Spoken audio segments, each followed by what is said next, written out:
Welcome, everybody, to the 15th episode of Stories from the Last Territory, podcast that covers the golden years of wrestling in Puerto Rico. My name is Luis Cuevas, better known as the Cayman, and I am your host for this trip back in time to the greatest feuds in the history of Puerto Rico. If you like what you hear and see, please subscribe to this channel here on YouTube or in audio at Spotify at Stories from the Last Territories. Before we start, I want to apologize for not having an episode the last couple of weeks. I've been busy dealing with some family matters and work, and sickness, but we're back and hopefully we stay on uh, this road to the glory days of wrestling in Puerto Rico. Today, we're going to talk about the longest and most successful feud money wise in the history of Puerto Rico. And we're talking about the Carlos Colon versus Abdullah the Butcher feud that started in the 1970s and then not really finished in one way or another into the 2000s, to say the least. This feud is most remembered. To say that this feud is the most remembered will be an understatement, as people who are not even wrestling fans remember this feud. It's bloody, it was wild, it was violent, it presented some of the craziest matches. I'm not a huge fan of this feud for some reason, but for like 99.9% of people in Puerto Rico, this is the feud that made them wrestling fans. But they always brought the house down. They always had great attendance. And this feud was, how can I say it? It's like if Capital Sports Promotion needed, something as a quick fix, they'll go back to this feud. It's like, it's like that firefighter thing, break in case of emergency. Well, the Carlos Colon versus Abdullah the Butcher was that type of feud, especially in the late 80s and early 90s. How did it begin? Well, both wrestlers began this feud back in Canada in the early 70s or mid 70s when Carlos Colon wrestled for Stu Hart's promotion Stampede Wrestling under the name Carlos Belafonte. It was believed at that time that Belafonte was his real last name until he got married with his wife Nancy Coates, where the last name Colon was revealed. In Canada and before moving to Puerto Rico, Carlos had feuds with several wrestlers, including Abdullah the Butcher, and according to the book Stampede, it seemed both of them had great chemistry in the ring. So it was a feud that started over there in Stampede Wrestling and the Stu Hart promotion in the mid 70s, early 70s to say the least. For the first 4 years of Puerto Rico wrestling in the island, we had never heard of Abdullah until he finally made his debut in 1978. And he took the island by storm, with people never seeing anything like him. He set his sights on Carlos Colon, attacking him, and setting up what will be the first time that they feud here in the island. And at that time, Carlos was the Puerto Rican champion, and quickly a feud for the title began.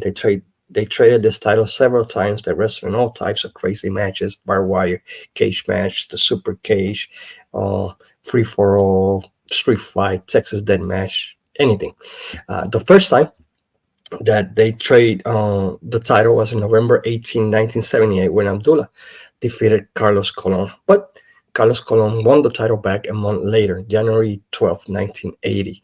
And the title was then held up, and then it led to another series of fights, another series of crazy matches. And then finally,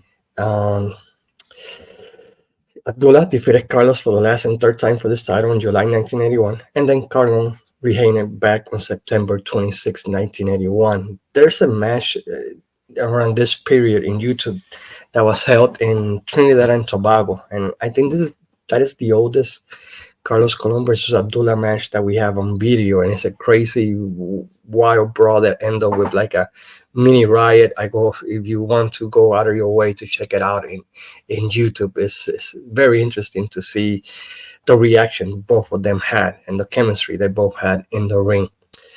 During this war, Abdullah and Carlos faced each other in some classic battles. So one included a match for the title on September 26, 1981, that Carlos won, in which Carlos Colon injured Abdullah the Butcher's knee in that wild brawl.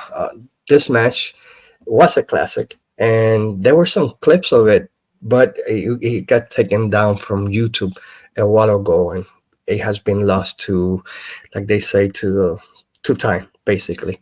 It was a barbed wire match, and sadly, we lost that piece of clips or clip of that match during that time. In 1982, Abdullah and Carlos revived the feud, but this time was mostly in tag team wrestling. When in 1982, Abdullah made a surprise attack on Carlos Colon when Carlos Colon was wrestling the Mongolian Stomper, and this time Carlos Colon was injured. This was the vengeance of Abdullah the Butcher for Carlos Colon injuring his knee back in 1981. This led to Carlos Colon feuding with both Abdullah the Butcher and Mongolian Stomper during this time in 1982. And they both beat Carlos Colon up and just destroy him. And Carlos Colon had to start using different partners into Carlos Colon. Had no choice but to look for his original partner, el gigante San Lorenzo José Rivera, la pareja dinámica, to battle against the Giants. And Colon and Rivera gained revenge and beat both heels. This was the last match of Jose Rivera pretty much for like 2 decades as he retired from professional wrestling. This led to another series of matches between Abdullah the Butcher and Carlos Colon to keep that feud going. Like I said, it was like if the attendance were down, we'll go back to that feud. Abdullah again reappeared in the summer 1982, but this time billed as the World Wrestling Council World Heavyweight Champion due to winning a tournament, allegedly and apparently, in New Japan Wrestling. That led to Carlos Colon, who was scheduled to face Ric Flair for the NWA World title, to withdraw from that challenge and instead challenge Abdullah the Butcher for the NWA World Heavyweight title after Abdullah had beat up a prominent wrestler in TV. And you can see this at Armstrong Alley. I think it's the program of June of 1982. And Carlos made the save, and this set up the match. And Abdullah the Butcher lost, of course, the World Heavyweight title to Carlos Colon in July 24, 1982 in the Coliseo Roberto Clemente before a sellout crowd. The match received a lot of publicity, inclusive the TV news show Canal 4 presented the news and also presented Carlos Colon training for this great match against Abdullah the Butcher for the NWA World Heavyweight title. And Carlos Colon cut a great promo saying, that WWC was his house, that he represented WWC, and that he needed and wanted to win that world title. The feud kind of died a little into 1983 when in an interview, Abdullah the Butcher came and attacked Carlos Colon with a fishnet and beat the living hell out of him with a fork in a wild TV angle with Ricky Sanchez going crazy and asking for help. It's in YouTube. You could check it out. And Abdullah just left Carlos Colon in a bloody perp with the fishnet and everything. It was crazy. And Carlos Colon won a rematch, but the commission said that this match could not be held in Puerto Rico. And it set up both of them wrestling in Stargate 83 in the Flair for the Gold card, where Abdullah the Butcher beat Carlos thanks to the help of Hugo Sabinovich. And that eventually led to Carlos Colon breaking Hugo Sabinovich's leg that led to Hugo's face turn. And like they say, the rest is history.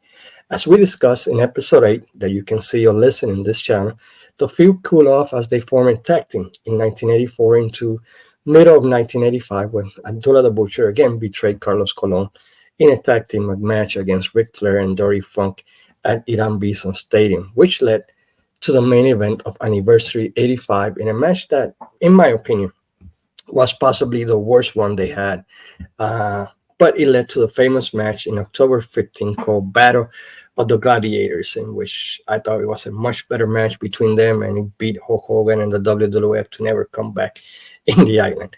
The feud continued mostly as a tag team, 6-man. In 1986, the feud kicked up again when, after a 6-man match between the Star Cousins and Abdullah the Butcher against Carlos Colon and the Invaders, unable to defeat Abdullah the Butcher threw ammonia in Carlos' eyes. And we discussed that in the episode that talks about Anniversary 86 and how it led and what a great angle it was, blinding him and keeping him out of action for many weeks. Carlos had to vacate the Universal title due to his injury, which led to the famous card Vengeance in the Afternoon, where record attendance for a singles match was established and Carlos Colon gained revenge on Abdullah the Butcher and brought the houses back up. And that card, Vengeance in the Afternoon, I think it's like 27,500 people saw Carlos Colon gain revenge on Abdullah the Butcher. And it, of course, led to Anniversary 86, which we have also discussed in Stories from the Last Territory. You can check it out. And the tournament that brought the Universal title back. For the next couple of years, they will have matches here and there, but the feud was mostly put in the back burner as Carlos Colon had feuds against Stan Hansen, against Hercules Ayala, against Ronnie Garvin, and Steve Strong, Leo Burke. He had different opponents, and like I said, this feud, the Carlos Colon versus uh, Abdullah the Butcher, especially after '84, it became like only used in case of emergencies, and that emergency came in the summer of 1991 when a lot of the talent jumped to another promotion called the American Wrestling Federation with Hugo Sabinovich leading the cast. And we saw TNT, we saw Carlos Colon, we saw a whole bunch of wrestlers leaving Capital Sports Promotion. And they run an angle where after a match, Carlos Colon was taking a shower and he was completely naked. And Abdullah the Butcher attacked him, and it was crazy to see that. And they had like the little circles, and they had trying to protect Carlos Colon nakedness in TV, and Abdullah the Butcher just beating the living hell out of him in the showers, and it led to again big houses. And during that time they had like two main feuds. They had on Carlos Colon against Abdullah. There's a great match. Carlos Colon and Abdullah the Butcher at Juan Ramon Lourier Stadium with Profes, the manager, Chiqui Star, and Miguelito Perez and Huracan Castillo during that time. And that's another field that we're going to discuss. And it brought the houses back up, and it helped Capital withstand a little bit the exodus that was happening around that time. And that was mostly the last time the feud really took prominence in the days of the territories. As you know, most of Carlos Colon's cars have come from Abdullah the Butcher's fork attack. Like I mentioned, like in Abdullah the Butcher attacked Carlos Colon. Every time there was problems with attendance, they will go back to Carlos Colon versus Abdullah the Butcher, especially in the 90s and even early. I think even in the beginning of 2000. In 1997, Abdullah again, they revived the feud, and Abdullah lost a match to Carlos Colon and had to retire, at least from Puerto Rico. But in 1999, there an angle in which Carlos traveled to Atlanta again, reviving the 1984 feud, and went to Abdullah's restaurant. And there he talked to Abdullah, telling him he underwent shoulder surgery because Ray Gonzalez had turned heel and was trying to end his career. Abdullah then returned as a babyface and remained in Puerto Rico as a babyface for many, many years. And then he turned again on Carlos Colon, and he ended up retiring, and as we all know, Abdullah right now is in bad health, and Carlos Colon too is also in a very bad health. But at least we're going to be able to see Carlos Colon anniversary this year as a last goodbye to probably the biggest living legend in professional wrestling that we have. But the feud was very good. Again, I'm not a huge fan of this feud. Sometimes I thought it was like blood for the sake of blood. So again, I'm not. I like some of the other feuds of Carlos, like the one with Steve Strong, especially the one with Stan Hansen. But I cannot deny that this feud helped Capital every time they were in trouble financially or in attendance wise. They will bring Abdullah, and the houses will revive. And Capital Sports Promotion knew how to book Abdullah. They only kept him for like 2 or 3 months at a time, and then he would leave, and then he would come back when he was needed and create the most impact. This field made a lot of money, and it transcended Puerto Rico. I think they main event a card in San Antonio for Southwest Championship Wrestling for Joe Blanchard. It went to Jim Crockett. It went to many different promotions, ICW. They've battled everywhere. I think they even got to Japan, this field, and they made a lot of money with some of the most bloodiest matches you can ever imagine.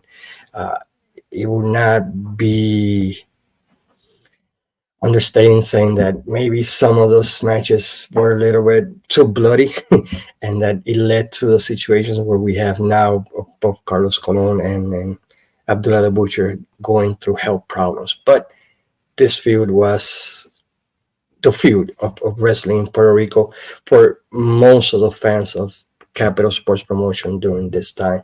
So there's a lot of it in YouTube. You could check it out. Just put Abdullah Butcher versus Carlos Colon, and you're going to see a lot of stuff. Again, Thank you again for taking time and listening to this short podcast talking about the history of the Carlos Colon versus Abdullah the Butcher. Next week, we're going to come back with another feud, hopefully a little bit longer. Like I said, I'm just trying to get back on track and get back on schedule for a lot of the things that are going on in my personal life right now. So hopefully you guys enjoy this podcast. Please subscribe, please share, please let everybody know about this. And hopefully we'll talk to you next week in another chapter of Stories from the Last Territory. Like I always say, sayonara, amigos.